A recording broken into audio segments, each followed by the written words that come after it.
Boris Yeltsin was a charismatic man. He was in office from July 10, 1991 to December 31, 1999, and was one of Gorbachev's biggest opponents. He was a part of nomenklatura, which is how he rose to power, but then ended up leaving the communists later. И это все из-за вас, потому что даже в сегодняшних всех газетах, опираясь на вчерашнее выступление в организации. Russia before Yeltsin was in a socialist command economy, and he was set on transforming it into a free market economy. By doing this, he had to implement shock therapy.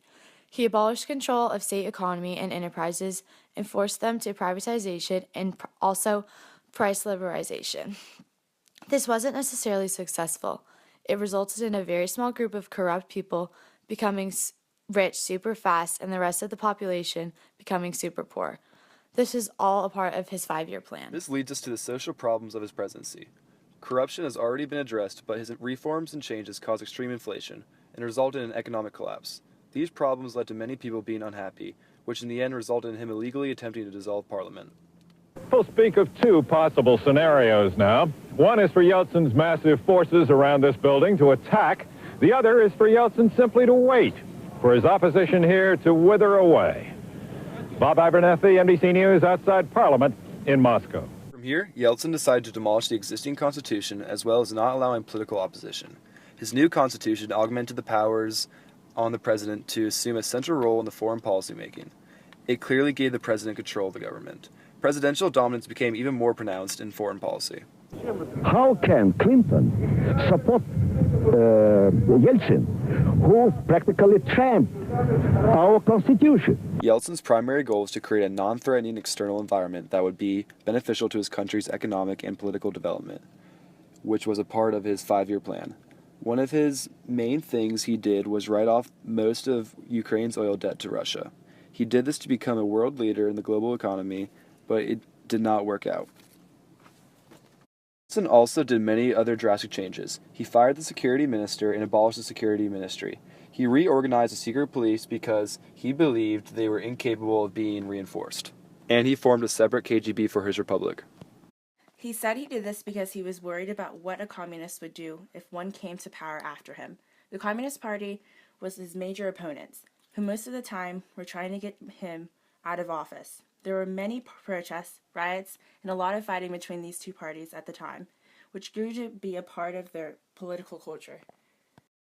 A predominantly old, in some cases eccentric, crowd of communists and other Yeltsin opponents waited in the growing cold for some end to the tension. Yeltsin was set out to dismantle the Communist Party and the USSR by challenging Gorbachev, whose main problem was using perestroika and glasnost to change but not destroy the Soviet Union. Gorbachev ended up resigning, and 6 days later the Soviet Union officially was dissolved. Yeltsin felt strongly about the military because he used troops to shell the parliamentary building, and also he sent troops into the breakaway Republic of Chechnya.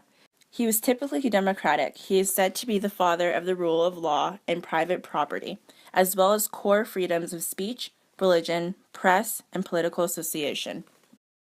In the beginning of his term, he was very democratic. He was not a fan of democratic centralism. He tried to go in the direct opposite direction of this. But over time, things started not working out, and he ended up going back in the direction of previous communist leaders before him.